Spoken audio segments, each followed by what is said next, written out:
एक मटियारी नाम का घना जंगल था। उसी जंगल में एक तेज रफ्तार घोड़ा और ताकतवर गैंडा रहते थे। दोनों एक ही तालाब से पानी पीते थे, लेकिन उनकी सोच एक दूसरे से बिल्कुल अलग थी। घोड़े को अपनी रफ्तार पर बहुत घमंड था।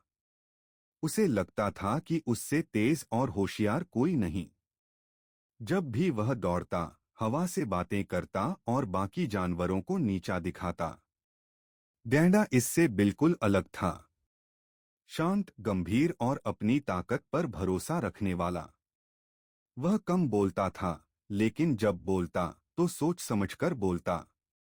एक दिन जंगल में घोषणा हुई कि जंगल के दूसरे किनारे पर हरी भरी घास उग आई है। लेकिन वहां पहुंचने के लिए एक खतरनाक रास्ता पार करना होगा, जहां कीचड़, पत्थर और गहरे गड्ढे थे। यह सुनकर घोड़ा हंस पड़ा। उसने कहा, इसमें क्या मुश्किल है? मैं तो पल भर में पहुंच जाऊंगा। गैंडे ने शांत स्वर में कहा। रास्ते सिर्फ तेज दौड़ने से नहीं, सब्र और समझदारी से पार होते हैं।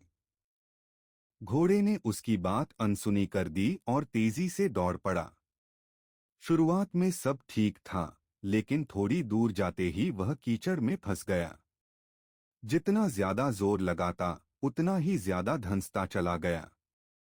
उधर गैंडा धीरे धीरे आगे बढ़ रहा था। हर कदम सोच समझकर, पत्थरों पर संभलकर। जब गैंडा घोड़े के पास पहुंचा, तो घोड़ा थक चुका था और शर्मिंदा भी। गैंडे ने अपनी ताकत लगाई, जमीन को मजबूत किया और घोड़े को कीचड़ से बाहर निकाला।